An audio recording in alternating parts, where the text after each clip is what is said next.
آئے جو مشکل پیش کوئی، آؤ علماء سے پوچھ لیں۔ الحمدللہ رب العالمین والصلاة والسلام علی سید المرسلین، اما بعد فاعوذ باللہ من الشیطان الرجیم، بسم اللہ الرحمن الرحیم۔ الصلاة والسلام علیک یا رسول اللہ وعلی آلک واصحابک یا حبیب اللہ۔ الصلاة والسلام علیک یا نبی اللہ وعلی آلک واصحابک یا نور اللہ۔ میٹھے میٹھے اسلامی بھائی اور مدنی چینل کے ناظرین، سلسلہ دارالفتاح اہل سنت میں ایک بار پھر آپ کو مرحبا کہتے ہیں۔ الحمدللہ عز و جل اس سلسلے میں ہم بہت سارے مسائل سیکھتے ہیں اور آج بھی سیکھیں گے۔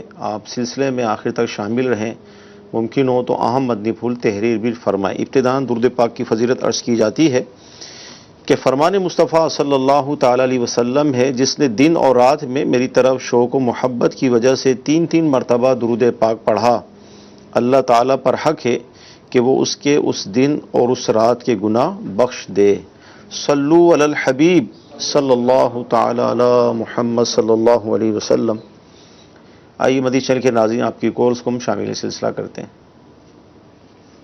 دارالفتاح اہل سنت میں مفتی صاحب آپ کی بارگاہ میں عرض ہے کہ با جماعت نماز میں اگر امام صاحب کوئی سورت پڑھتے ہوئے بھول جائیں اور کوئی مقتدی لقمہ دے اور وہ سجدہ سہو کرے، کیا ہر لقمہ کوئی دیا جائے اگر کسی نماز میں وہ سجدہ سہو یعنی واجب ہوتا ہے، یا اس کی بھی کچھ یعنی کنڈیشنز ہیں؟ اس پر کچھ مدنی پھول عطا فرما دیجئے۔ اور ایک مسئلہ اور عرض کرنا تھا مفتی صاحب کہ دوران نماز مسجد میں جب لوگ فارغ ہوتے ہیں تو اونچی آواز میں گفتگو کرتے ہیں، جیسے بازار وغیرہ کی مساجد ہیں اور لوگ پاس نماز پڑھ رہے ہوتے ہیں، تو اس پر بھی مدنی پھول عطا فرمائیے کہ دوران نماز گفتگو کا جو معاملہ ہے وہ کس طرح کا ہونا چاہیے۔ السلام علیکم ورحمۃ اللہ وبرکاتہ۔ وعلیکم السلام ورحمۃ اللہ وبرکاتہ۔ 2 سوال کیے انہوں نے۔ ایک تو جب لقمہ دیا جاتا ہے، امام نے لقمہ لے لیا تو کیا اس پہ سجدہ سہو ہوگا؟ کیا فرمائیں گے؟ الحمدللہ رب العالمین والصلاة والسلام علی سید المرسلین، اما بعد فاعوذ باللہ من الشیطان الرجیم، بسم اللہ الرحمن الرحیم۔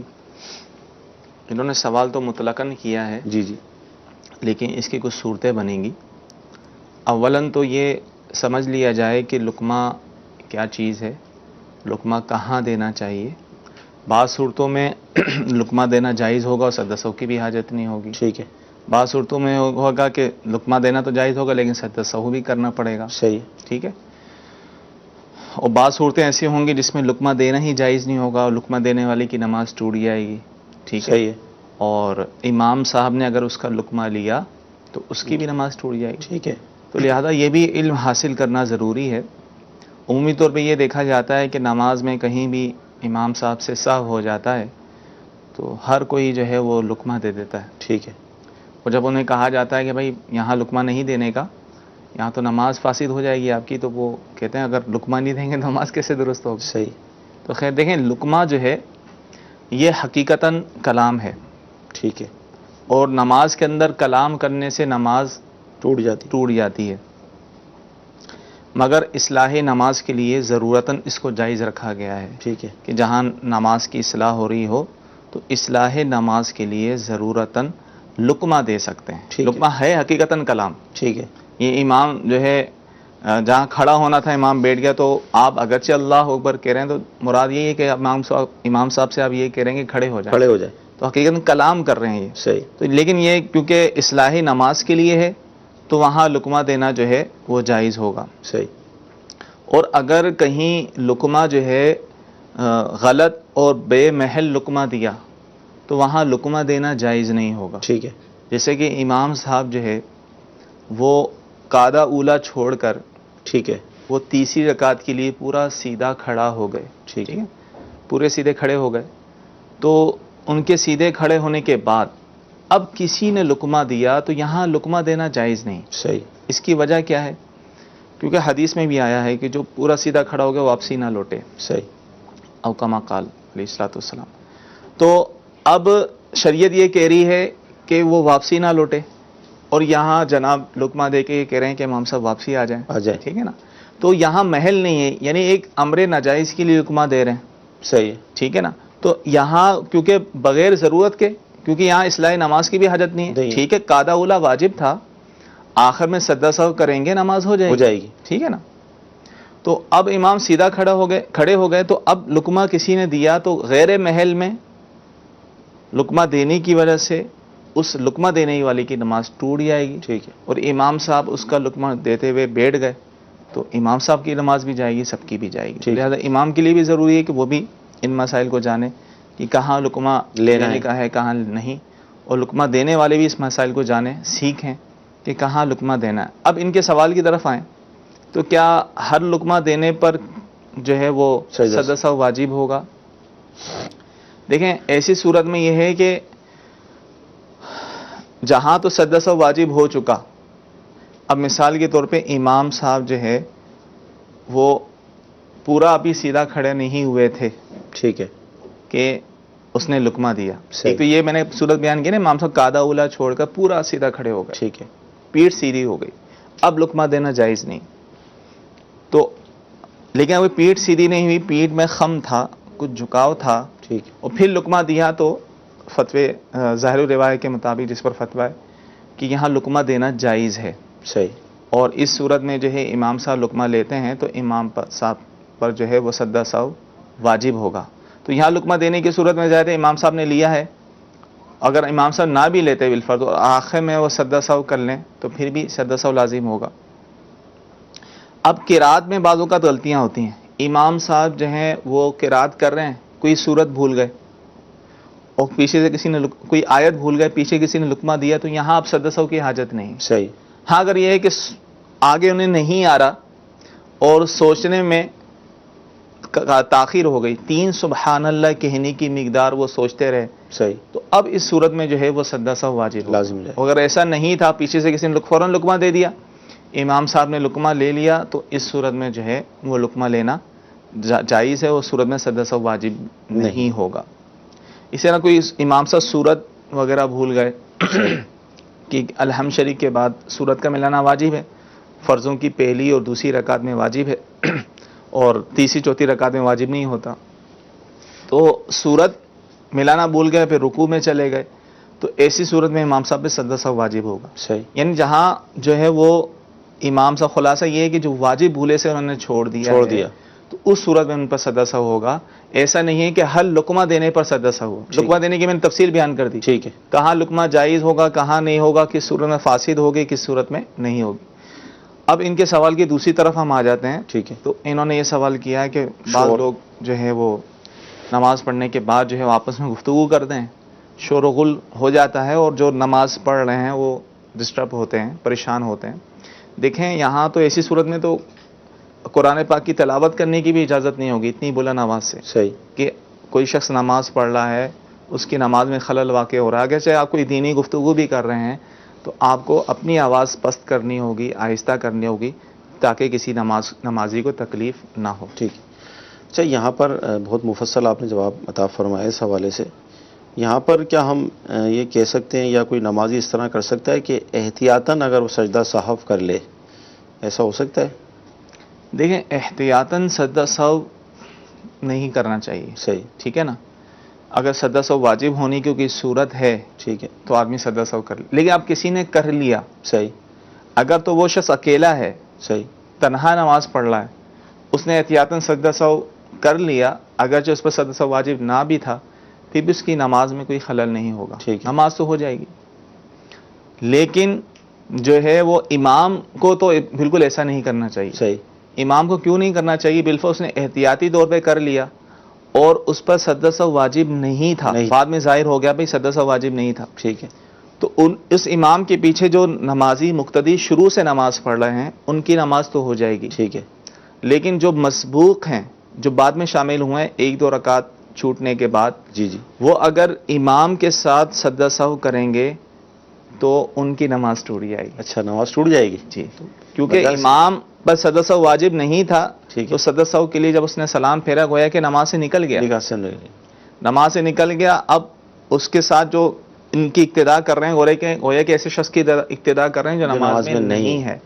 تو لہذا ایسی صورت میں امام پر لازم ہوگا وہ اعلان کر دے. اگر اس نے احتیاط اس پر سجدہ سہو واجب نہیں تھا کر لیا تو یہ اعلان کر دے کہ میرے پیچھے جو مسبوق تھے وہ اپنی اور انہوں نے میرے ساتھ سجدہ سہو کیا ہے وہ اپنی نماز دوبارہ دہرا لے. حدیث شریف کے ناظرین یہ سوال اس لیے کیا تھا کہ بعض اوقات یہ کیفیت پائی جاتی ہے کیونکہ نماز کے حوالے سے مسائل تو ہزاروں کی تعداد میں ہیں اور ہر مسئلہ ہر وقت مستحضر ہو ذہن میں ہو یہ ضروری نہیں، لیکن امام کے لیے ضروری ہے کہ وہ احتیاطاً سجدہ سہو نہ کرے. مفتی صاحب نے جس طرح ارشاد فرمایا اور اس سے کیا خرابی لازم آئے گی اس کو بھی بیان فرمایا. تو لہذا ضروری ہے ایک مسلمان کے لیے جس پر نماز فرض ہوئی تو وہ نماز کے احکام بھی سیکھے اور ساتھ ساتھ وہ لقمہ دینے کے احکام بھی سیکھے، اور تاکہ اس طرح کی جو خرابیاں جس سے نماز فاسد ہو جاتی ہے یہ صورتیں پیدا نہ ہوں. آئیے اگلی کال لیتے ہیں. وسیم اتاری عرض کر رہا ہوں باب المدینہ کراچی سے. میرا سوال یہ ہے کہ اگر کوئی امام آیت کا آخری لفظ حذف کر لے جیسے فَبِأَيِّ آلَاءِ رَبِّكُمَا تُكَذِّبَانِ، اس کا نون یا پھر تَعْلَمُونَ یعلمون کے آخری نون یا کوئی بھی حرف ہو وہ حذف کر لے جلدی میں تو کیا نماز ہو جائے گی؟ السلام علیکم ورحمۃ اللہ وبرکاتہ. وعلیکم السلام ورحمۃ اللہ وبرکاتہ. جی حضور کیا ارشاد فرمائیں گے؟ دیکھیں اس میں اصول اور قاعدہ یہ ہے کہ قرات میں اگر ایسی غلطی کی ہے، کوئی کسی حرف کی زیادتی کی ہے یا کسی حرف کو کم کیا تو کمی زیادتی کی وجہ سے اگر معنی میں فرق ہوتا ہے، معنی فاسد ہو جاتے ہیں تو ایسی صورت میں جو ہے نماز فاسد ہوگی، اور اگر معنی فاسد نہیں ہوتے تو ایسی صورت میں نماز فاسد نہیں ہوگی.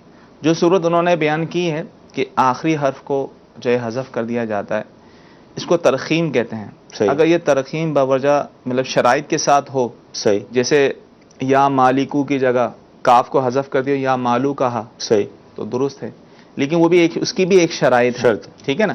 لیکن خلاصہ یہی نکلے گا کہ جہاں انہوں نے آخری لفظ کو حذف کیا ہے اور حذف کرنے کی وجہ سے جو ہے اگر معنی فاسد ہو رہا ہے تو نماز فاسد ہوگی ورنہ نہیں. ٹھیک ہے. جی اگلی کال. اسلام آباد سے بول رہا ہوں. میرا کوشچن یہ ہے کہ میرے نانا ہیں، انہوں نے اپنا گھر جو ہے وہ اپنے ایک بیٹے کے نام کر دیا، باقی جو بچے ہیں ابھی وہ حیات ہیں، تو کیا نام ہے یہ ان کا صحیح فیصلہ ہے؟ باقی جو بچوں کو ان کو حصہ نہیں دیا. کیا فرماتے ہیں حضرت؟ باقی بچوں کو گویا کہ محروم کر دیا، ان کے سوال سے یہ ظاہر ہو رہا ہے. دیکھیں زندگی میں ہر شخص اپنے مال کا مالک ہوتا ہے. ٹھیک ہے. جس کو چاہے دے، جس کو چاہے نہ دے، یعنی اس کے اختیارات ہیں، مالک ہے وہ. کیونکہ زندگی میں تو وراثت تقسیم نہیں ہوتی، اولاد میں سے کسی کو بھی یہ حق حاصل نہیں ہوتا کہ وہ بعد کی زندگی میں ان سے مطالبہ کریں اپنے حصے کا. حق ہی نہیں ہے ان کا. لیکن اگر والد اپنی خوشی سے اپنی جائیداد اپنی اولاد کے درمیان تقسیم کر رہے ہیں تو اب شرعی حکم یہ، کیونکہ ان کا یہ تقسیم کرنا بطور وراثت نہیں ہوگا، یہ گفٹ کہلائے گا، تحفہ کہلائے گا. اور اولاد کے درمیان تقسیم کرنے میں شرعی حکم یہ ہے کہ زندگی میں کر رہے ہیں تو سب کو برابر دیا جائے. افضل صورت یہی ہے. ٹھیک. لیکن اور اگر یہ صورت بھی اختیار کرتے ہیں بیٹے کو 2 بیٹی کو 1، یعنی جتنا بیٹے کو دیا ہے اس سے آدھا بیٹی کو دیں تو یہ بھی جائز ہے. ٹھیک ہے. لیکن بہتر یہی ہے کہ سب کو برابر دیا جائے. اب کسی کو دینا اور کسی کو نہ دینا، ٹھیک ہے نا. اگر تو دیکھیں نانا نے ایک ہی بیٹے کے نام مکان کر دیا تو اولاً ان سے پوچھا جائے گا. بعض اوقات کیا ہوتا ہے نام اس لیے کر دیا جاتا ہے کہ تاکہ میرے پاس پریشانی نہ ہو، اور بیٹے کو کہہ دیتے ہیں کہ بیٹا تم نے جو ہے سب بہن بھائیوں کو حصہ دینا ہے. ٹھیک ہے. کیونکہ بعد میں کیونکہ والد کے ہی نام ہو پھر ٹرانسفر کرنے میں کاغذات میں اس میں بہت دشواری ہوتی ہے. صحیح. اس لیے کر دیں گے ایک ہی کے نام ہوگا، کل کو اگر تقسیم کرنا ہوگا تو آسانی سے تقسیم کر دیں. اگر یہ وجہ ہے پھر تو کوئی مسئلہ نہیں ہے. ٹھیک ہے. اور اگر ان کو ہی دینا مقصود ہے، ٹھیک ہے، اور ان کے اور کوئی جائیداد نہیں ہے اور سارا ان کو دے دیا ہے اور بقیہ کو محروم کر رہے ہیں تو بقیہ کو بلا وجہ محروم کرنے کی وجہ سے وہ گناہ گار ہوں گے. ٹھیک ہے. اور اس کو حدیث میں ظلم کہا گیا ہے. صحیح. کہ ایک صحابی رسول آئے رضی اللہ تعالیٰ عنہ، ایک صحابی آئے اور ان کے ساتھ ایک ان کا بیٹا بھی تھا، اور عرض کی کہ یا رسول اللہ صلی اللہ تعالی وسلم میرا ایک باغ ہے، میں چاہتا ہوں یہ اپنا میں باغ اس بیٹے کو دے دوں. تو آپ علیہ الصلوۃ والسلام نے ارشاد فرمایا کہ کیا تمہارے اور بیٹے بھی ہیں؟ انہوں نے کہا جی ہاں. تو آپ علیہ الصلوۃ والسلام نے ناراضگی کا اظہار فرمایا اور ارشاد فرمایا کہ مجھے ظلم پر گواہ نہ بناؤ. صحیح. نہیں اس کو ظلم کہا ہے کہ ان کو دے رہے ہو دوسروں کو نہیں دے رہے. صحیح. ٹھیک ہے نا. تو اگر واقعی محروم کر رہے ہیں بلا وجہ شرعی محروم کر رہے ہیں کسی بیٹا بیٹی کو، تو اختیار تو اس طور پہ رکھتے ہیں کہ مالک ہیں، صحیح ہے، لیکن گنہگار ہوں گے نا انصافی کرنے کی وجہ سے۔ تو ایسا نہیں کرنا چاہیے. اگر دے رہے ہیں تو سب کو برابر دیں. صحیح اور ایک نقطہ میں اور عرض کروں صحیح کہ عمومی طور پہ کیا ہوتا ہے کہ بیٹے کے نام مکان کر دیا جاتا ہے، بیوی کے نام مکان کر دیا جاتا ہے. صحیح کسی کے نام مکان کرنا، یعنی اس شخص کے اپنا مکان تھا، اس نے کسی کے نام کر دیا، تو کسی کے نام مکان کرنا یہ گفٹ کرنے کی دلیل ہے، ٹھیک ہے نا، یعنی ان کو تحفہ دینا چاہ رہے ہیں. اور شریعت نے یہ کہا ہے کہ جس کو آپ تحفہ دے رہے ہیں وہ اس تحفے کا مالک کب ہوگا؟ جب اس پر اس کا ایک قبضہ کاملہ مکمل قبضہ ہو جائے گا. ٹھیک ہے، اور عمومی طور پہ ایسی صورت میں قبضہ نہیں ہوتا کہ باپ جس مکان میں رہ رہا ہوتا ہے وہی مکان بیوی کے نام کر دیتا ہے صحیح یا کسی بیٹے کے نام کر دیتا ہے، اور اپنی زندگی میں ان کو مکمل قبضہ نہیں دیا ہوتا، تو وہ شرعی طور پہ باپ کا ہی رہے گا. صحیح اگرچہ قانونی طور پہ وہ جس بیٹے کا نام ہے، جس کے نام ہے، قانونی طور پہ تو اس کا ہوگا، لیکن شرعی طور پہ نہیں ہوگا، صحیح کیونکہ یہ قبضہ کاملہ نہ ہوا. صحیح اب سوال یہ پیدا ہوتا ہے کہ بھائی وہ تو خود وہاں رہ رہا ہے، بیوی تو اس کی خود وہاں رہتی، تو قبضہ تو ہو گیا. صحیح ایسا نہیں ہوتا. قبضے کی صورت یہ ہوگی کہ والد صاحب جو ہے وہاں سے اپنی رہائش ختم کریں، صحیح اور ان کا اگر سامان بھی وہاں موجود ہے اس کو بھی وہاں سے اٹھا لیں، صحیح اور پھر اس کو ایسا قبضہ دے دیں، یعنی رہائش بھی ختم کرنی پڑے گی، اپنا سامان بھی اٹھانا پڑے گا. صحیح اس کا ہیلا بھی بیان کیا ہے. صحیح اگر کرنا چاہ رہا ہے تو ٹھیک ہے، جو سامان ہے وہ کہے کہ یہ سامان تمہارے پاس امانت ہے، ٹھیک ہے، کچھ دیر کے لیے گھر کے باہر چلے جائیں. صحیح. اس کو کہنا ٹھیک ہے بھائی میں نے تمہیں دیا، تم قبضہ کر لو. صحیح وہ چلا جائے، بعد میں والد بھی آ جائیں. صحیح. تو یہ صورتیں، لیکن اتنی باریکیوں کو کون جانتا ہے؟ کون جانتا؟ کوئی نہیں جانتا. عمومی طور پہ جب سوال آتا ہے تو ہم یہی پوچھا جاتا ہے بھی والدہ کے نام تھا، صحیح. یہ تو فلاں کے نام تھا، پھر تفصیل ہم پوچھتے ہیں تو وہی نکلتی ہے. صحیح تو لام حالہ وہ نام کرنے کا بھی کوئی فائدہ نہیں ہوتا. صحیح نام کرنے کا بھی شرعی طور پہ کوئی فائدہ نہیں ہوگا، کیونکہ قبضہ کاملہ والی صورت نہیں ہوگی، کل کو اس میں وراثت بھی تقسیم ہوگی. تو لہذا جو اس طرح تقسیم کرنا چاہ رہے ہیں انہیں چاہیے کہ پہلی شرعی رہنمائی لے لیں، صحیح کسی مفتی سے دارالفتاء اہل سنت تشریف لے آئیں یا فون پر رابطہ کر لیں. اول تو ان سے پوچھا جائے گا کہ کیوں اس طرح کرنا چاہ رہے ہیں، کیا ان کے پاس کوئی شرعی جواز ہے یا نہیں. صحیح ہو سکتا ہے کوئی نہ کوئی جواز ہو، بیٹے نافرمان ہوں یا اس طرح کے کوئی معاملات ہوں، صحیح جو بھی صورتحال ہو سکتی ہے. تو شرعی جواز معلوم کر لیں، صورت معلوم کر لیں کہ آیا میں ایسا کرنا چاہتا ہوں، میرے لیے جائز ہے یا نہیں، اور مجھے شریعت اس بارے میں کیا حکم دیتی ہے. عمومی طور پہ دیکھا یہ ہے کہ والدین بعض اوقات مجبور ہوتے ہیں صحیح زندگی میں تقسیم کرنے. کیوں؟ اولاد میں سے کوئی نہ کوئی تنگ کر رہا ہوتا ہے، تنگ کر رہا ہوتا. پریشان کر رہا ہوتا ہے کہ مجھے میرا حصہ دیا جائے. صحیح تو ہم تو کہتے ہیں بھی ایسے کو دینا ہی نہیں چاہیے جو آپ کو پریشان کر رہا ہے. صحیح ہوتا ہے ایک ہی مکان ہے بیچاروں کے پاس، صحیح وہ بھی اس کو بیچ کے اگر سب میں تقسیم کریں گے تو ہر ایک کے پاس اتنی رقم آتی نہیں اپنا مکان خرید کر سکیں، تو اس لیے وہ پریشان ہو جاتے ہیں. تو اولاد کا اس طرح مطالبہ کرنا جو مطالبہ والدین کے لیے ایذا تکلیف کا باعث بنے، ایسا مطالبہ کرنا جو ہے اولاد کے لیے جائز نہیں ہے. ایسی اولاد نافرمان کہلائے گی، انہیں اس سے توبہ کرنا چاہیے. ہاں والد صاحب اپنی خوشی سے کرنا چاہ رہے ہیں تو وہ شرعی رہنمائی لے کر ہی تقسیم کریں.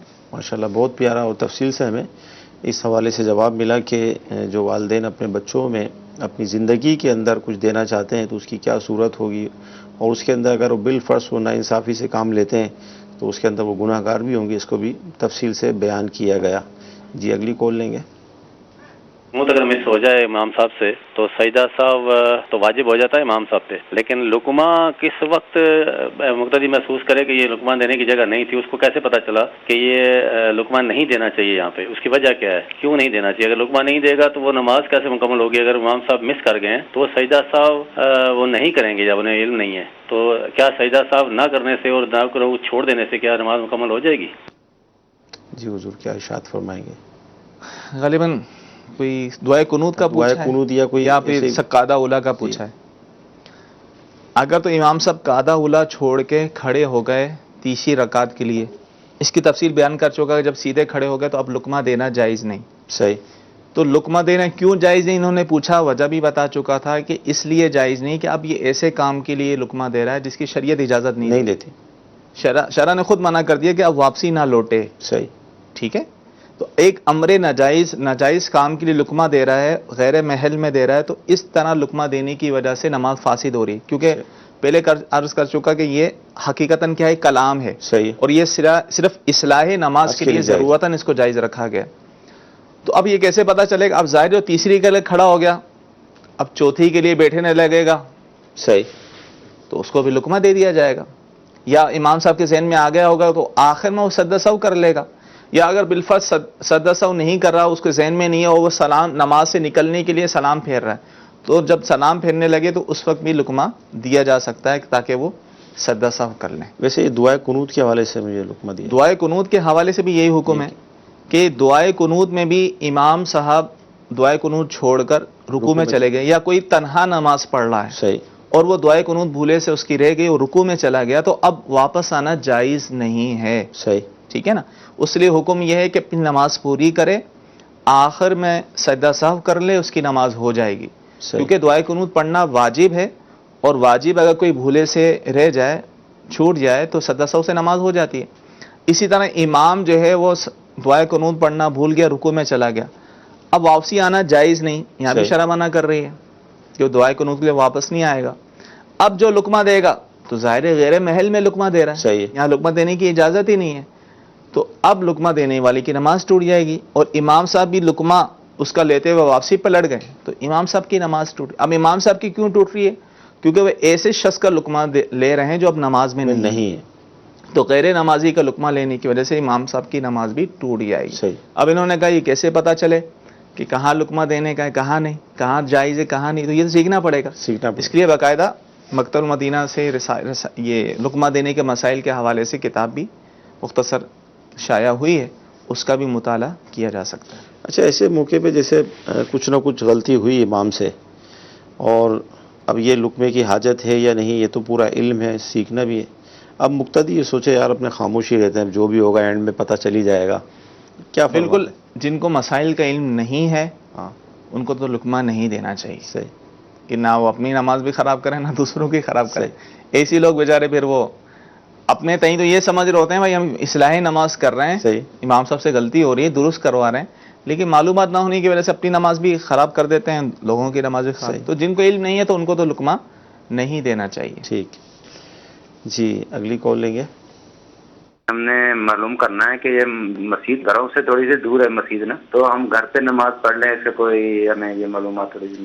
مسجد کا فاصلہ گھر سے کتنا ہو کہ وہ جماعت کے حوالے سے؟ اب دیکھیں میں نے کہا مسجد تھوڑی سی دور ہے، صحیح، تو اب دوری کی تفصیل انہوں نے بیان نہیں کی. فقہاء کرام نے اس کے کچھ اصول بیان کیے ہیں. ٹھیک ہے. کہ اگر تو اذان کی آواز وہاں تک آتی ہے تو وہاں کے لوگوں کے لیے نماز جماعت سے پڑھنا واجب ہوگا. اب اذان کا اعتبار اس صورت میں کیا جائے گا کہ بغیر مائک کے ہو، ٹھیک ہے، اور کوئی بلند جگہ کھڑا ہو، میدان ہو، اور بلند آواز والا جب اذان دے گا صحیح، تو اس کی آواز کہاں کہاں تک جائے گی. ٹھیک ہے نا؟ ایک تو یہ ہے سماعت اذان جماعت واجب ہونے کے لیے. دو چیزیں، اذان کا سننا اور عدم حرج، یعنی صحیح، وہاں جانے میں کوئی حرج نہ ہو. صحیح، بعضوں کا کہتا ہے اذان تو کی آواز تو آ رہی ہے لیکن وہاں جانے میں اتنی دشواری ہے، بیچ میں ایسا چلتا ہوا روڈ ہے کہ اس کو کراس کرنا اس کے لیے جان کا خطرہ ہے. صحیح. یہ کوئی بھی معاملات ہو سکتے ہیں. ٹھیک ہے. کہ وہاں ایسے جانور وغیرہ ہیں کہ جو کاٹ لیتے ہیں. ٹھیک ہے نا؟ تو حرج بھی کوئی نہ ہو، اذان کی آواز بھی آ رہی ہو، دونوں صورتوں میں پھر تو جماعت کے ساتھ نماز پڑھنا واجب ہوگا. صحیح. اب اندازتاً ہم یہ کہہ لیتے ہیں اگر پیدل چلتے ہیں آپ کو 10-15 منٹ آپ کو پیدل لگتے ہیں، پھر تو یہ سمجھ میں آتی ہے کہ بہت دور ہے یہ مسجد، اور اس دوری میں اگرچہ اس پر جماعت واجب نہیں ہے لیکن پھر بھی کوشش کر کے اگر وہاں جائے گا تو انشاءاللہ اسے ثواب ملے گا. مدی چینل کے ناظرین، نماز سے متعلق ہمارا موضوع چل رہا ہے، اگرچہ یہ سلسلے کا موضوع نہیں لیکن سوالات نماز سے متعلق آ رہے ہیں. الحمدللہ ہمارے سلسلے میں جامعۃ المدینہ کے طلباء کرام بھی حاضر ہوئے ہیں اور یہ بھی مفتی صاحب سے ایک سوال کرنا چاہ رہے ہیں. آئیے ان کا سوال لیتے ہیں.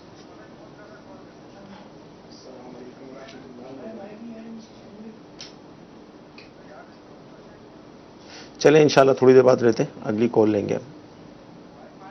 ضرور یہ پوچھنا تھا کہ بہن بھائیوں میں سے اگر کوئی مستحق زکوٰۃ ہو، گمان بنتا ہو اور اس کو زکوٰۃ دینی ہو، لیکن حاجت اصلیہ سے زائد سامان کی آج کل کے دور کے حساب سے کس طرح جو ہے وہ تخصیص کی جائے کہ یہ حاجت اصلیہ اور یہ حاجت اصلیہ میں نہیں ہے، کیونکہ اکثر گھروں میں جو ہے وہ کافی سامان ہوتا ہے، اس کے بارے میں کچھ مدنی پھول ارشاد فرما دیں۔ فرنیچر ہے، فریج ہے، برتن ہے، یعنی گھر پورا بھرا ہوا ہے، اب یہ کیسے پتہ چلے کہ یہ حاجت سے زیادہ ہے، کم ہے زکوٰۃ کے حوالے سے؟ دیکھیں اب اس میں یہ دیکھا جائے گا سامان میں جو ضروریات زندگی سے متعلق ہیں، جن کی حاجت پیش آتی ہے، اس کے بغیر چارہ نہیں ہوتا، تو اس طرح کے جو استعمال کی چیزیں، جیسے آپ نے کہا کہ فرنیچر ہے، بیڈ ہے اور فریج ہے، یہ تو استعمال کی حاجت اصلیہ ہیں، تو ان کو نہیں دیکھا جائے گا۔ صحیح۔ اب زوائد میں کیا چیزیں آئیں گی؟ جیسے وہ ہو گیا، ٹی وی ہو گیا، ٹھیک ہے، ٹی وی حاجت سے زائد ہے، صحیح، ٹھیک ہے نا۔ اسی طرح جو ہے وہ گھر میں ایسے برتن ہیں جو استعمال ہی نہیں ہوتے، رکھے میں شو کیس میں سجے ہوئے اس میں زینت ہیں، استعمال نہیں ہوتے، صحیح، اور اسی طرح جو ہے کوئی ایسا ڈیکوریشن پیس ہے جو ضرورت سے زائد ہے، اس کی کوئی حاجت نہیں ہے، صحیح۔ تو اس طرح کی چیزیں اگر گھروں میں دیکھی جائیں تو بہت ساری نکل آ سکتی ہیں، ٹھیک ہے۔ ان ضرورت سے زائد چیزوں کی مالیت اگر 52.5 تولہ چاندی کو پہنچ جاتی ہے تو اب ایسے شخص کو زکوٰۃ دے نہیں سکتے، صحیح، کیونکہ وہ شخص جو ہے ایسی صورت میں غنی شمار ہوگا۔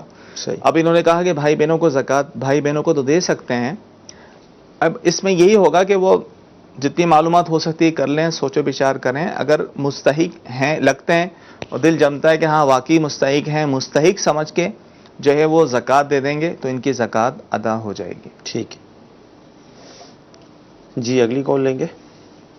حضور مفتی صاحب قبلہ سے میرا سوال یہ ہے کہ ہماری مسافری میں جو نماز قضا ہوئی ہے، اب گھر پہ آ کے اسے قصر پڑے گی یا گھر پہ آ کے پوری نماز پڑھیں گے اسے؟ اچھا، یہ تو ایک سوال تو یہ ہوا، اور دوسرا یہ کہ بعض اوقات یہ دیکھا جاتا ہے کہ لوگ سفر کے اندر، ٹرین کا سفر ہے تو اپنے تئیں وہ مطلب نماز قضا کر دیتے ہیں کہ یار پانی نہیں ہے، ٹرین میں نماز کیسے پڑھیں گے، رش کافی ہے، تو دو مطلب سوال کے جواب مل جائیں۔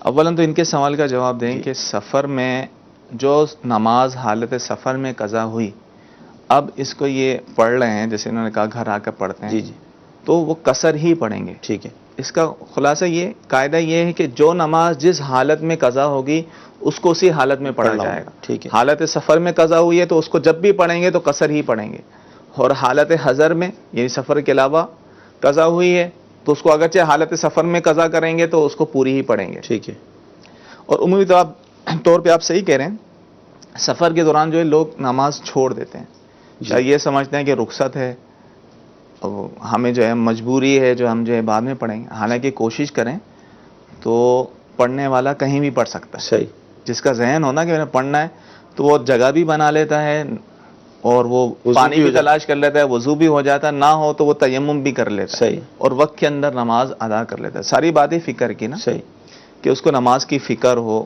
اور نماز چھوڑنے کی جو وعیدیں ہیں اس کے ذہن میں ہوں کہ ایک نماز چھوڑنے کا کتنا بڑا گناہ ہے۔ صحیح، اب حالت سفر میں بھی نماز چھوڑنے کی اجازت تو نہیں ہے نا، صحیح، شریعت نے ٹھیک ہے تخفیف کی ہے، وہ نماز میں کی ہے کہ رکعتوں میں کہ 4 کی جگہ 2 پڑھ لے، صحیح، لیکن نماز قضا کرنے کی اجازت نہیں ہے، اور صورت پیش آ سکتی ہے، یعنی وہ اگر چاہے تو ٹرین میں چلتی ٹرین میں بھی نماز پڑھ سکتا ہے، پانی کی سہولت میسر ہو سکتی ہے، نہ ہو تو تیمم کرنے کی بھی اجازت، نماز کا وقت جا رہا ہے تو تیمم کر کے بھی نماز پڑھ سکتا ہے۔ صحیح، چلتی ٹرین میں اگرچہ فرض وتر سنت فجر جو ہے وہ نماز نہیں ہوتی، لیکن اب وقت جا رہا ہو اگر کوئی پڑھ لے تو نماز وہ پڑھے گا اور بعد میں اس نماز کو دہرانا ہوگا، باقی سنت و نوافل چلتی ٹرین میں پڑھنے میں مطلب کوئی مسئلہ نہیں ہے۔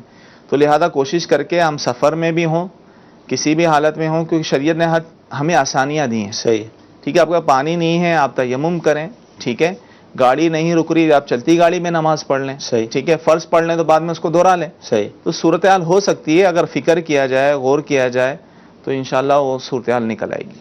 مدنی چل کے ناظرین، جب ہم سفر کرتے ہیں تو ظاہر ہے سفر کے اندر بہت ساری چیزیں اپنے ساتھ رکھتے ہیں، کھانے پینے کے حوالے سے، پانی کے حوالے سے، ہمارا ایک ذہن یہ ہوتا ہے کہ سفر کے اندر ہمیں ان چیزوں کی حاجت پڑے گی، تو ظاہر ایک مسلمان ہونے کی حیثیت سے ہمارے ذہن میں یہ بات بھی راسخ ہونی چاہیے کہ سفر میں یہ نمازیں آئیں گی تو اس کے لیے میں کیا اہتمام کروں۔ تو بعض اوقات نماز کے حوالے سے سستی پائی جاتی ہے، لوگ بڑی آسانی کے ساتھ نماز کو قضا کر دیتے ہیں، لیکن اللہ تعالیٰ کے ایسے بھی بندے ہوتے ہیں جو سفر میں دیکھے گئے کہ جو الحمدللہ نماز پڑھتے ہیں، اور بالخصوص دعوت اسلامی کے مدنی ماحول کی یہ برکت ہے کہ ہمارے مدنی قافلے ٹرینوں میں، بسوں میں جب بھی سفر کرتے ہیں تو الحمدللہ وہ نماز پڑھتے ہوئے نظر آتے ہیں، اور آئے دن مدنی چینل میں ہم دیکھتے بھی ہیں خبروں کے اندر کہ ٹرین کے مسافر ہمارے اسلامی بھائی نمازیں پڑھ رہے ہیں۔ تو فکر ہوگی تو انشاءاللہ تعالی راستہ مل جائے گا۔ تو نیت کیجئے کہ سفر کیسا ہی ہو، اس کے اندر انشاءاللہ جہاں ہم دیگر اہتمام کرتے ہیں کھانے پینے کا اور دیگر چیزوں کا، تو انشاءاللہ اس کے اندر ہم نماز کا بھی اہتمام کریں گے۔ حضور ایس ایم ایس بھی موصول ہو رہے ہیں، اور ایس ایم ایس یہ آیا ہمیں کہ اگر بھولے سے، یعنی امام سے کوئی غلطی ہوئی لقمہ دینے کے حوالے سے، اور ہم نے لقمہ دے دیا لیکن امام نے نہیں لیا، تو اب میری نماز کا کیا ہوگا؟ جی، اب اس میں وہی تفصیل دو صورتیں بنے گی۔ جی اگر لقمہ صحیح دیا ہے اصلاح نماز کے لیے تو ٹھیک ہے، ٹھیک ہے، اگرچہ امام نے نہیں لیا آپ کی نماز ہو جائے گی۔ اگر لقمہ غلط دیا ہے، صحیح، محل نہیں تھا، جیسے صورتیں میں بتا چکا ہوں، جیسے دعائے قنوت امام چھوڑ کے رکوع میں چلا گیا، قعدہ اولا چھوڑ کے بالکل سیدھا کھڑا ہو گیا، اب یہاں محل نہیں تھا، اب لقمہ دیا تو اس کی تو نماز ٹوٹ گئی۔ صحیح، امام نے نہیں لیا تو اچھا کیا، صحیح، امام لیتا تو اس کی بھی جاتی، سب کی جاتی۔ صحیح، تو اب یہ دیکھ لیں کہ لقمہ جہاں دیا ہے تو وہاں لقمہ دینے کی اجازت تھی یا یا نہیں نہیں تھی، نہیں معلوم تو کسی سے پوچھ لے، دارالفتا کال کر لے کہ میں نے اس صورت میں لقمہ دیا تھا، تو صحیح، بتا دیا جائے۔ ٹھیک ہے۔ مدی چل کے ناظرین، آئیے طلبہ کرام سے ہم سوال لیتے ہیں۔ السلام علیکم ورحمۃ اللہ وبرکاتہ۔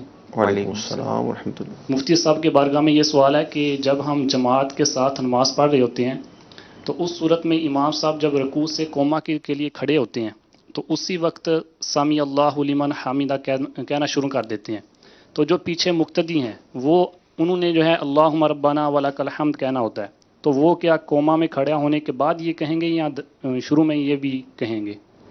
ٹھیک ہے، ایک تو آپ نے کہا نا کہ مقتدی کو اللہم ربنا ولک الحمد کہنا ہوتا، ہو سکتا ہے کئیوں کے ذہن میں ہو بھائی آج تک تو ہم ربنا لک الحمد کہتے آ رہے ہیں، تو یہ تو اللہم ربنا ولک الحمد کہہ رہے ہیں۔ دیکھیں ربنا ولک الحمد بھی کہنا جائز ہے، اور اس سے بہتر ہے کہ اللہم کے ساتھ اگر کہہ دیا جائے اللہم ربنا ولک الحمد۔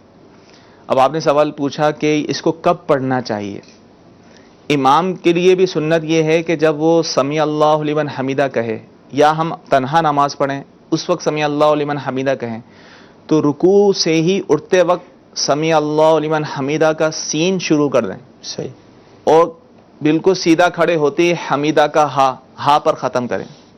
اسی طرح اللہم ربنا ولک الحمد ہم کہیں گے تو الف رکوع سے ہی شروع کر دیں گے، اٹھتے ہی اللہم ربنا ولک الحمد، حمد کی دال جو ہے کھڑے ہو کے ختم کریں گے۔ تو یہ ہے سنت طریقہ، لیکن عمومی طور پہ کیا ہوتا ہے، عادت ہوتی ہے لوگوں کی، پہلے سیدھا کھڑے ہو جاتے ہیں پھر سمیع اللہ حمیدہ کہتے ہیں یا ربنا لک الحمد کہتے ہیں، تو خلاف سنت ہے، نماز پھر بھی ہو جائے گی، لیکن سنت طریقہ یہ ہے کہ جب بھی ایک رکن سے دوسری رکن کی طرف آپ جائیں گے تو جاتے ہوئے ابتدا کریں گے، وہاں پہنچ کے ختم کریں گے۔ اسی طرح تکبیر ہم کہتے ہیں، اللہ اکبر کہتے ہوئے دوسرے رکن میں جاتے ہیں، یہی کہا گیا ہے کہ جیسے ایک رکن سے جانے لگیں تو اللہ شروع کر دیں، اور بر جو ہے وہاں جا کر اس رکن پہ جا کے ختم کریں۔ جی اگلی کال لیں گے سلسلے میں۔ محمد رمضان بول رہا ہوں جی، میں نے پوچھنا تھا، میں نے اپنا بیٹا وہ دیا ہوا ہے کسی کو، وہ بدلیت چینج کر سکتے ہیں؟ اپنا بیٹا کسی کو دیا ہوا ہے، دیکھیں بیٹا کسی کو دینے سے ظاہر ہے وہ بیٹا اسی کا نہیں ہو جائے گا، صحیح، بیٹا اسی کا رہے گا، اسی کی ولدیت چلے گی، اسی کا ہی وارث ہے۔ صحیح، لیکن جب دے دیا تھا تو ظاہر ہے عمومی طور پہ جب دے دیا، پرورش کے لیے دے دیا جاتا ہے تو واپسی عمومی طور پہ نہیں لیا جاتا۔ جب اس نے کہا تھا کہ میں نہیں لوں گا تو اس کو وعدے کو پورا کرنا چاہیے، صحیح، لیکن شرعی طور پہ ہے اس کا بیٹا ہی، ٹھیک ہے نا، ہے اس کا بیٹا ہی، وہ جب چاہے جو ہے وہ اس کو واپس لے سکتا ہے۔ ٹھیک۔ جی اگلی کال۔ اگر نماز میں امام صاحب کی آواز کی وجہ سے مقتدی نماز میں آگے پیچھے ہو جائے تو کیا اس کو نماز دہرانا پڑے گی یا ہو جائے گی؟ آواز میں کیسے آگے پیچھے، کیا فرمائیں؟ امام کی آواز کی وجہ سے مقتدی آگے پیچھے ہو جائے، صحیح، تو شاید اس سے مراد یہ ہوگی کہ ان کو پتہ نہ چلا تکبیرات کا کہ امام صاحب رکوع میں ہیں یا سجدے میں ہیں، آگے پیچھے ہو گیا شاید آواز کی وجہ سے۔ تو اگر ایسا ہے کہ مقتدی بھی بعد میں پورے امام کے بعد پورے رکن ارکان ادا کرتا رہا تو اس کی نماز ہو جائے گی. صحیح. ہاں اگر ایسا ہوا کہ پہلے ہی اس رکن کو ادا کر چکا یا کوئی چھوڑ دیا تو ایسی صورت میں نہیں ہوگی. یعنی پہلے رکن ادا کر چکا اور وہ رکن بھی پورے، مثال رکوع میں چلا گیا صحیح اور رکوع سے پھر کھڑا ہوا اور امام صاحب پھر رکوع میں گئے تھے اور یہ اس نے دوبارہ رکوع نہیں کیا تو اس صورت میں اس کی نماز نہیں ہوگی. لیکن ایسا کم ہی ہوتا ہے. صحیح. لیکن بعض اوقات ایسا ہوتا ہے کہ جب اچانک لائٹ چلی جاتی ہے صحیح مسجدوں میں اور جو نیچے نماز پڑھ رہے ہیں ان کو تو نظر آ رہے ہوتے ہیں، اوپر جو ہوتے ہیں یا باہر صحن میں جو ہوتے ہیں اور اے سی وغیرہ کی وجہ سے دروازے بند ہوتے ہیں تو باہر اس کی آواز ہی نہیں آتی. تو ایسی صورت میں تو پھر تو اگر امام کے بعد وہ کرتے رہے ارکان صحیح تو ٹھیک ہے. لیکن عمومی طور پہ لوگ پریشان ہو جاتے ہیں. صحیح. لائٹ جاتی ہے آواز نہیں آ رہی اب کیا کریں، تو کوئی رکوع نہیں کر رہا ہوتا، کوئی سجدہ چھوڑ دیتا ہے، کوئی کیا کر دیتا ہے، کوئی نماز ہی توڑ کے بیٹھ جاتا ہے. صحیح. تو اگر ایسی صورت ہو کہ پتہ نہ چلے اس نے نماز کا کوئی فرض اگر رہ گیا تو ظاہر نماز ہی نہیں ہوگی. صحیح. ٹھیک ہے نا. تو اب سوال جس طرح کا تھا ان کا مطلقاً سوال ایک کیا تو کہیں جو صورتیں بن سکتی تھیں وہ میں نے بیان کر دی. یعنی اگر جیسے جو پکا نمازی ہوتا ہے روزانہ نماز پڑھ لے اس کو امام کی پریکٹس تو پتہ ہوتی ہے کہ امام ابھی کہاں ہوں گے. مثال اگر وہ مطلب تھوڑا سلو چلے اور پیچھے چلتا رہے، یعنی امام سے اول تو یہ ہونا چاہیے کہ کیونکہ امام کی ابتدا میں یہ ضروری ہے کہ ابتدا کے لیے کہ امام کے بارے میں پتہ ہو کہ امام رکوع میں ہے، سجدے میں ہے، کس رکن میں ہے. وہ یا تو آواز سے پتہ چلے گا یا مکبر کی آواز سے پتہ چلے گا. تو ایسی صورت میں جو مکبر ہیں صحیح یعنی پیچھے مقتدی نماز پڑھ لیں نا، جب وہ ایسی صورتحال دیکھیں ان کو تکبیر بلند آواز سے کہہ دینا چاہیے جبکہ تکبیر کہنا جانتے ہوں صحیح طرح، اس نیت سے کہ بھائی بلند آواز سے اس لیے کہہ رہا ہوں کہ ان تک آواز پہنچ جائے، اور ویسے تکبیر کہنے میں نیت تسبیح کی ہی کرے. صحیح. اور بلند آواز سے مراد یہ ہے کہ ان تک آواز پہنچ جائے. ٹھیک ہے. تو ایسے مکبر کو جو ہے وہ تکبیرات کہہ دینی چاہیے تاکہ ان تک آواز پہنچ جائے. اچھا ایک صورت یہ بھی بن سکتی ہے جیسے اسٹیشن ہیں یا دیگر ایئرپورٹس وغیرہ ہوتے ہیں، اب وہاں کوئی جماعت قائم ہے جیسے اسٹیشن کی مساجد میں ہوتا ہے. اب ہمیں پتہ ہے کہ ہماری ٹرین جو ہے 5 منٹ کے لیے ہی رکی ہے مثال کے طور پہ، ہم جماعت میں شامل نہیں، ہم نے الگ سے اپنی نماز شروع کر دی. اب اس میں مطلب بھول گئے امام کی آواز کی وجہ سے یا کچھ. لیکن جو اپنی نماز پڑھ رہا ہے وہ تو نہیں بھولے گا ظاہر ہے جی. یعنی اپنی تنہا نماز پڑھ رہا ہے اور ظاہر ہے ایسی صورت میں وہ پڑھ سکتا ہے کیونکہ ایسی مساجد جو ہوتی ہیں وہ عمومی طور پہ جو ہے وہ جائے نماز والی ہی حیثیت ہوتی ہے. وہ جماعت اولا والی صورت اس میں نہیں پائی جاتی، یا ہو بھی صحیح لیکن اس کو یہ خوف ہے کہ اس کی گاڑی نکل جائے گی، تو ایسی صورت میں وہ تنہا نماز پڑھ کے بھی جا سکتا ہے. جی اگلی کال لیں گے. آپ کی بارگاہ میں میرا سوال عرض ہے کہ اب ماشاءاللہ آج کا مہینہ نزدیک آنے والا ہے. کچھ لوگ ایسے بھی ہوتے ہیں کہ انہیں دعائیں پڑھنا نہیں آتی، تجوید اچھی نہیں ہوتی، صحیح طرح سے دعائیں پڑھ نہیں پاتے، تو وہ کیا کرے؟ یعنی کہ دعا اگر نہ انہیں آتی ہو دیکھ کے بھی نہ پڑھ سکتے ہو. اب حج کا مہینہ آ رہا ہے، حج کی سعادت بھی لیکن دعائیں نہیں آتی، کیا کریں؟ حج کیسے ہوگا بغیر دعاؤں کے؟ کوئی مسئلہ نہیں، پریشان ہونے کی ضرورت ہی نہیں ہے، بس درود پاک پڑھتے رہیں ہر جگہ. سبحان اللہ. نیت یاد کر لیں، لبیک یاد کر لیں، تلبیہ جو ہے لبیک اللہم لبیک یہ عمومی طور پہ یاد ہو جاتی ہے. عمرے کی نیت وغیرہ یہ چیزیں یاد کر لیں. باقی کوئی دعا یاد نہیں ہوتی کوئی مسئلہ نہیں. صحیح. طواف کی دعا یاد نہیں ہوتی، صفا مروہ کی یاد نہیں ہوتی. آپ ہر جگہ درود پاک پڑھتے رہیں، سب سے افضل کہا گیا اس کو کہ درود پاک آپ پڑھتے رہیں.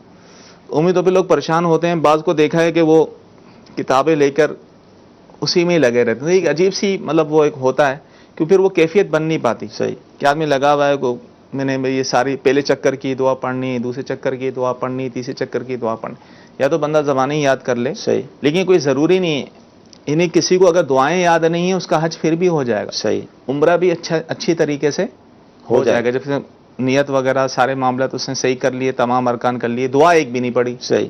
ٹھیک ہے نا، تو اس کا عمرہ اور حج ادا ہو جائے گا. ویسے کیا آپ ذہن دیں گے کہ جو طواف کی دعائیں، ہر چکر کی دعا بڑے خوبصورت الفاظ ہیں، بڑی پیاری دعائیں ہیں، تو آدمی کوشش تو کرے نا یاد کرنے کی. کوشش کرے، لیکن جن بیچاروں کو دعائیں قنوت یاد نہیں ہو پا رہی، بڑے عرصے سے لگے ہوئے کہ دعائیں قنوت یاد ہو جاؤ، پوچھتے ہیں کہ اس کی جگہ ہم کیا پڑھیں، تو اتنی لمبی لمبی دعائیں کیا کیسے یاد کریں؟ ہاں جو بیچارے جو حفاظ ہیں، جو ویسے ہی جن کی تلفظ اس کے لیے ہوتی ہے، تو ان کے لیے اگر کوشش کریں آسان ہوتا ہے. صحیح. عوام کی حالت بیچاروں کی ایسی ان کے لیے مشکل ہے. صحیح. وہ اگر اس میں نہیں پڑھیں تو اچھا ہے، جن کو مشکل ہو رہی ہے، یاد نہیں ہو رہی ہے، تو ٹھیک ہے، کوئی مسئلہ نہیں، رہنے دیں، اس کی جگہ درود پاک پڑھ لیں. ٹھیک ہے. مدی چل کے ناظرین جس سے حج کی سعادت نصیب ہو رہی ہے، یعنی ان کو یہ ہے کہ سارے ان کے اہتمام ہو چکا ہے، تو رفیق الحرمین آپ اس کتاب کو حاصل کر لیں۔ امیر اہل سنت کی بہت پیاری کتاب ہے اور اس کے اندر پورا حج کا طریقہ موجود ہے۔ ابھی تو ایک کافی وقت باقی ہے، ابھی سے دعائیں وغیرہ یاد کرنا شروع کر دیں، اس کا طریقہ وغیرہ۔ ابھی الحمدللہ مدنی چینل پر باقاعدہ اس کا تربیتی سیشن بھی ہوا اور باقاعدہ تربیت کا اہتمام رکھا گیا، تو الحمدللہ پوری ایک ہے ترکیب کے امت تک یہ ساری باتیں پہنچائی جائیں، اہتمام کیا جائے۔ تو میری آپ سے مدنی التجا ہے کہ آپ اس کتاب کو حاصل کریں، ابھی سے دعائیں یاد کریں، تاکہ جس مقام پر جو دعا پڑھنے کی اس میں تحریر کی گئی ہے، جو احادیث سے لی گئی ہیں، تو انشاءاللہ اس کا ایک الگ ہی ذوق بنتا ہے۔ اگر دعائیں یاد نہیں ہوں گی تو حل تو ہے ہمارے پاس کہ ہم درود پاک پڑھ لیں، لیکن اگر دعائیں یاد ہوں گی، اول آخر درود شریف بھی پڑھیں گے، دعائیں بھی پڑھیں گے، تو انشاءاللہ بہت مزہ آئے گا، بہت سرور آئے گا۔ اللہ ہمیں توفیق عطا فرمائے۔ جی اگلی کال لیں گے ہم۔ میرا سوال یہ ہے کہ کسی شخص پہ زکوٰۃ واجب ہو لیکن اسے اس کا علم نہ ہو، تقریباً 2-3 سال کے بعد اسے پتہ چلے، تو کیا گزشتہ سالوں کی زکوٰۃ معاف ہے یا اس کی ادائیگی کا کیا طریقہ کار ہوگا؟ براہ کرم رہنمائی فرماتے ہیں، جزاک اللہ خیر۔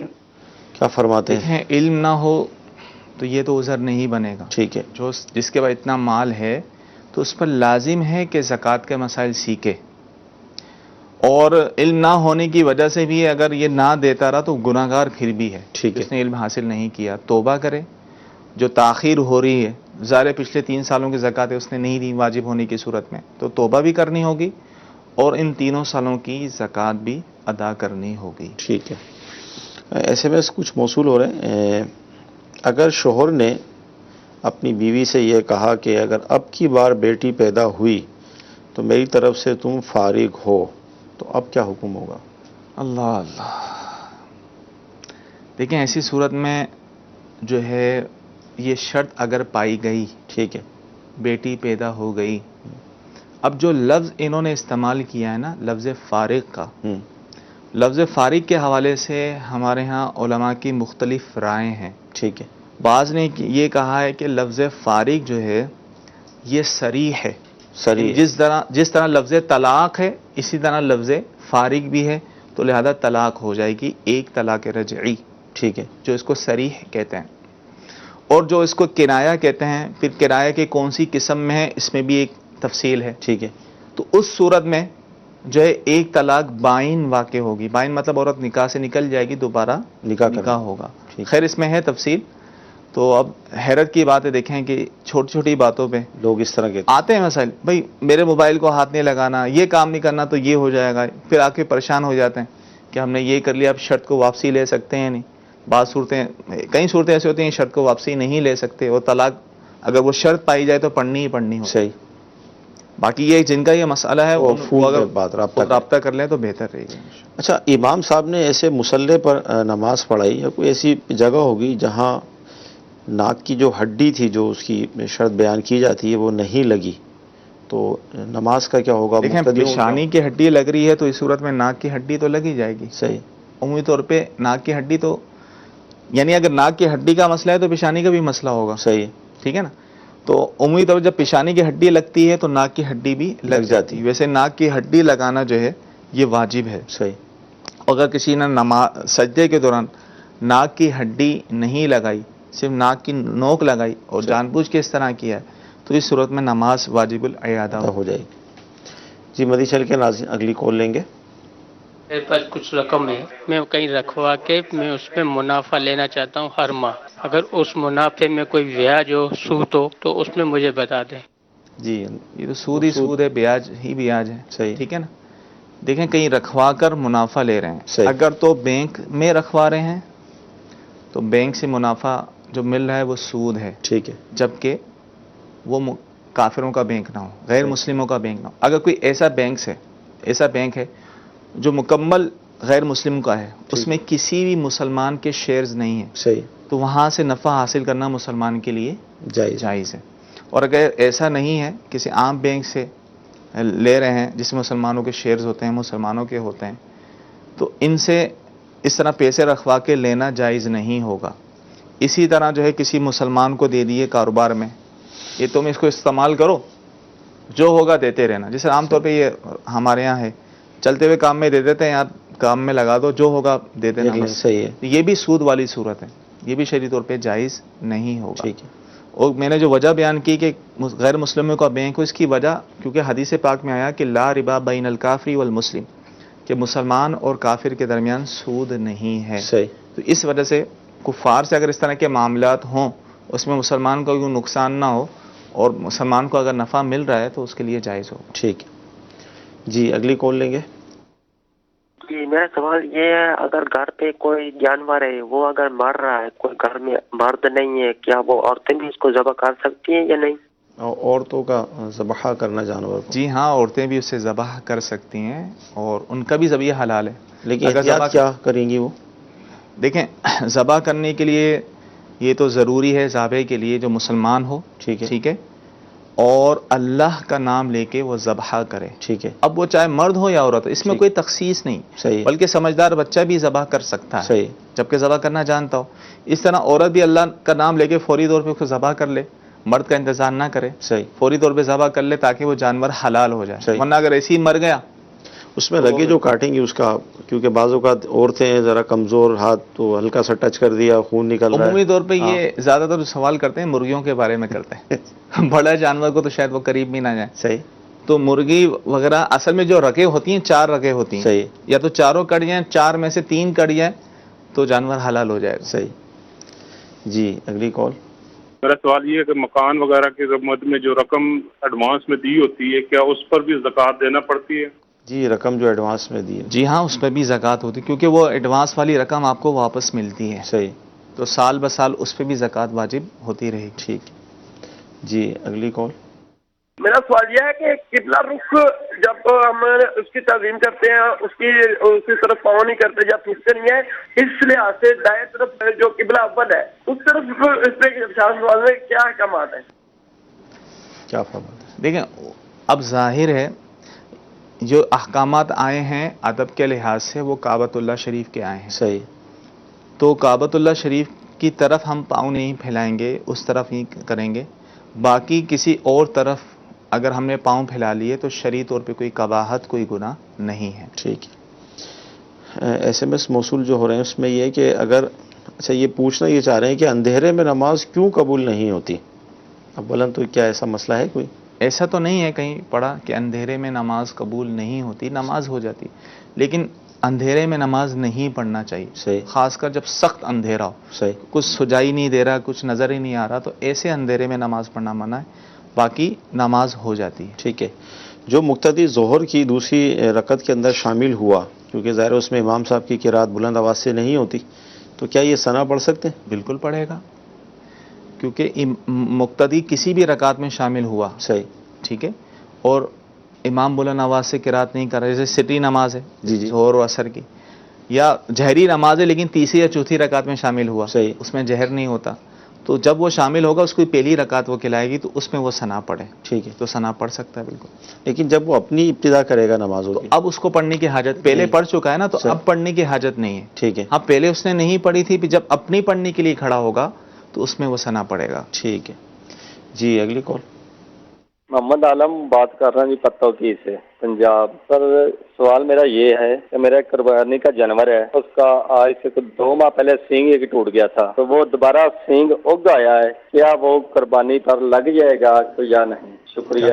سینگ جڑ سے میرے خیال میں اگرچہ جڑ سے ٹوٹ گیا لیکن قربانی تک اس کا زخم صحیح ہو گیا، دوبارہ نکل آیا تو قربانی ہو جائے گی۔ ٹھیک، وہ مسئلہ یہ ہے کہ بھائی قربانی کے دن تھے اور جانور جو ہے وہ اس کا سینگ جڑ سے ٹوٹ گیا، ٹھیک ہے، اور زخم اس کا باقی ہے، تو ایسی حالت میں قربانی نہیں ہوگی۔ صحیح، لیکن کچھ عرصہ پہلے ٹوٹا تھا، زخم بالکل صحیح ہو چکا، جیسے یہ ایام کہہ رہے ہیں میں کہ دوبارہ بھی اگ آیا، صحیح، تو اس صورت میں قربانی ہو جائے گی۔ اصل جو معاملہ ہے وہ قربانی کے ایام کا ہے، قربانی کا ایام کا ہے، اور عیب موجود اس وقت ہے۔ ٹھیک ہے، اگر پہلے عیب تھا، جیسے عمومی طور پہ کیا کرتے ہیں، ایسے جانور ہوتے ہیں نا بچپن سے ہی بعض جانوروں کے سینگ نکال دیتے ہیں، اگتے نہیں ہیں، یا بالکل چھوٹے چھوٹے کر دیتے ہیں، صحیح، تو یا اگر شروع میں زخم ہوتا بھی ہے تو قربانی تک وہ زخم جو ہے وہ صحیح ہو جاتا ہے۔ صحیح، مسئلہ یہ قربانی تک جو ہے زخم اس کا بالکل صحیح ہو چکا ہے، تو عیب باقی نہ رہا، صحیح، لہذا قربانی ہو جائے گی۔ جی جی، اگلی کال۔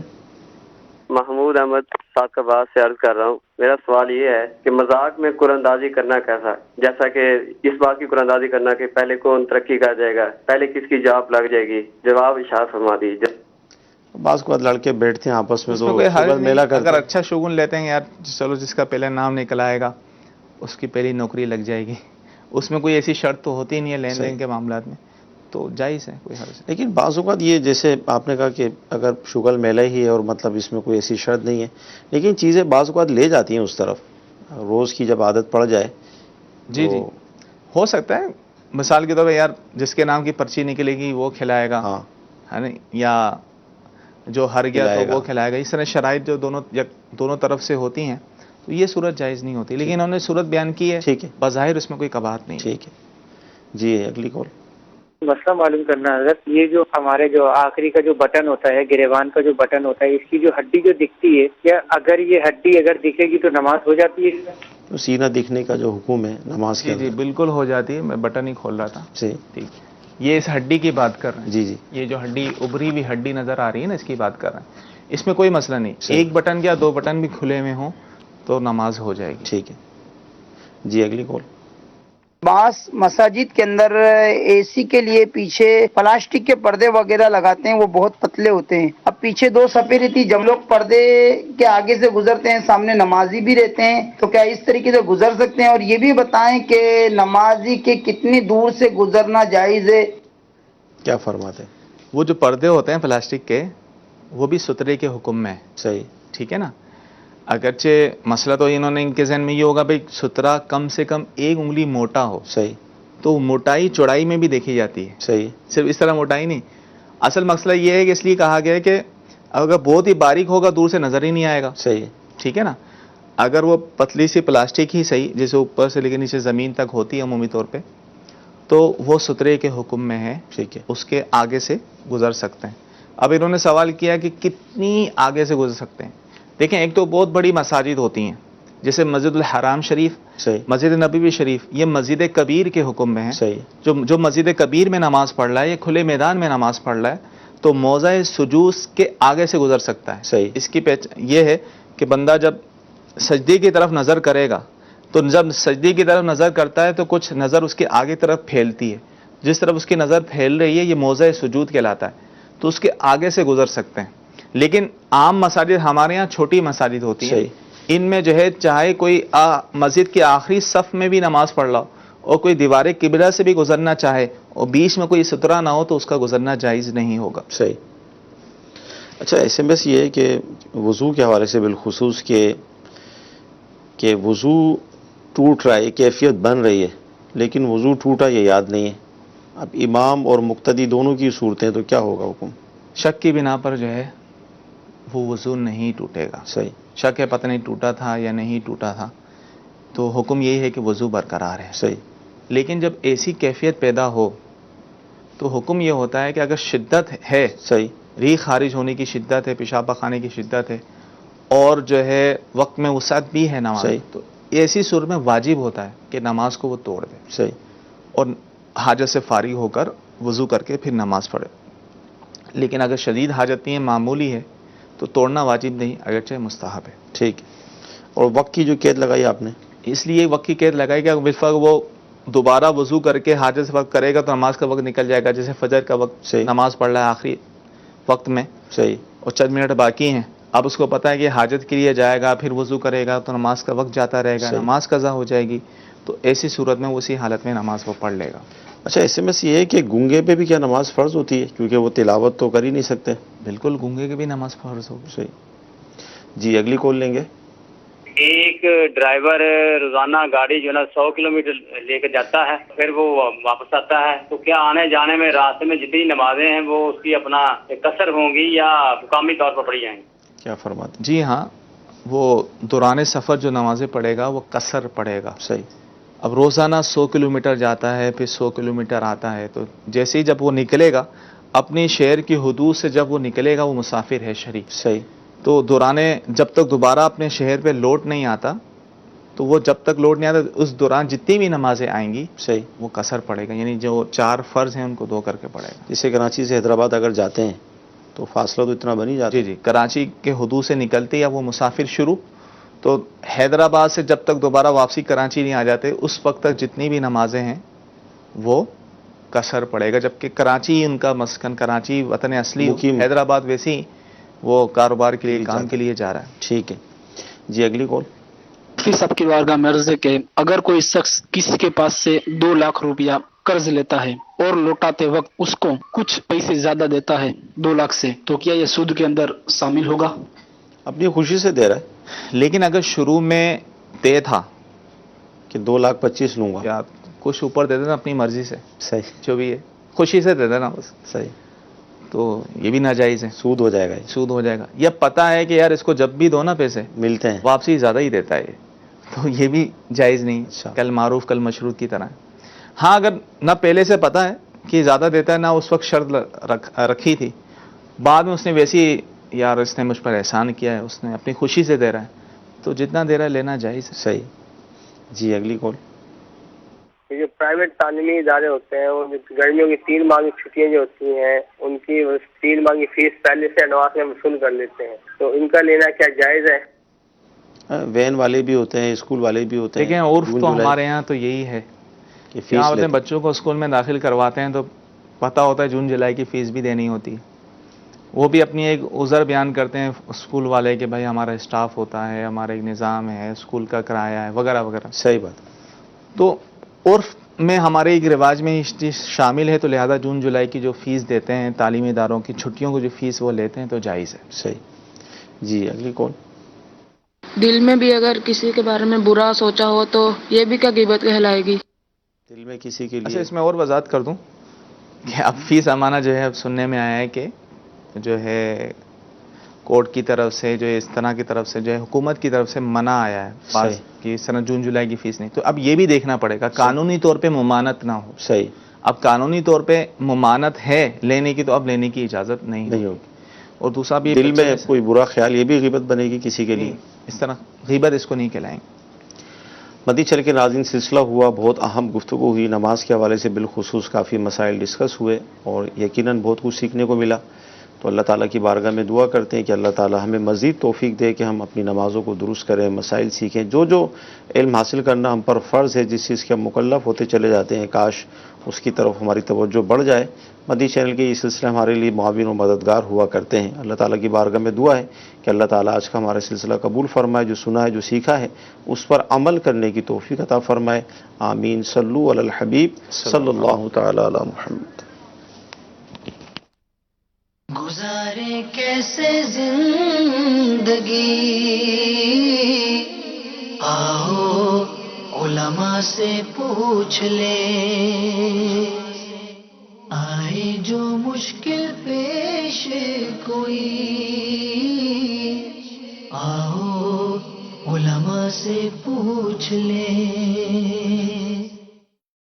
3 جولائی 2018 بروز منگل رات 11:15 بجے دیکھیے سلسلہ قرآن کتاب ہدایت، جس کا موضوع ہوگا وحی کا نزول.